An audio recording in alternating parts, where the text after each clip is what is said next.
Moods మారుతుంటే చింతించకండి. నమస్తే. ఈ మెనోపాజ్ సిరీస్లో వీడియో నంబర్ 8లో మూడ్ స్వింగ్స్ గురించి, దానికి మనం ఏం చేస్తే ప్రాబ్లం సాల్వ్ అవుతుంది అనే దాని గురించి నేను చెప్తాను.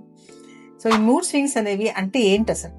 అంటే చాలా మందికి ఇది ఎక్కువ సఫర్ అవుతుంటారు, కానీ అదేంటో అర్థం కాదనమాట. సడన్ గా కోపం రావడము, సడన్ గా బాధ కలగడం, సడన్ గా ఎక్కువ ఆందోళన గురి కావడము, ఇవన్నీ వస్తుంటాయి.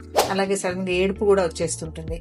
సో ఎందుకు జరుగుతుంది? ఈ మెనోపాజ్ సమయంలోనే జరుగుతుంటుంది. ఇది ఎందుకు అంటే ఈస్ట్రోజన్ అనే హార్మోన్ తగ్గిపోవడం వల్ల మనసుకు స్థిరత్వాన్ని ఇచ్చే హార్మోన్స్ లైక్ సెరటోనిన్, డోపమిన్ అనే వాటి ప్రభావం తగ్గిపోతుంది అనమాట.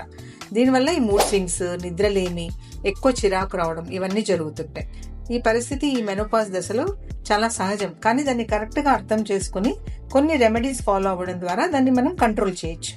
సో దానికి మనం ఏం చేయాలి? సింపుల్ ఎక్సర్సైజెస్, రోజు సింపుల్ వాకింగ్, ఓపెన్ ప్లేస్లో వాకింగ్ చేసినప్పుడు మూడ్ అనేది చాలా ఎలివేట్ అవుతుంది. అలాగే సింపుల్ ఎక్సర్సైజెస్, యోగా, మెడిటేషన్ లాంటివి, అలాగే హెల్దీ డైట్ తీసుకోవడము, ఫ్రెండ్స్తో కలవడము, మంచి హాబీస్ డెవలప్ చేసుకోవడము, ఇవన్నీ కూడా మన మూడ్ స్వింగ్స్ కంట్రోల్ చేయడానికి ఉపయోగపడతాయి.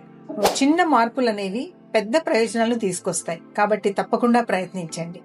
ఇలాంటి ఇన్ఫర్మేషన్ తెలుసుకోవడానికి నెక్స్ట్ వీడియోస్ ఫాలో అవ్వండి.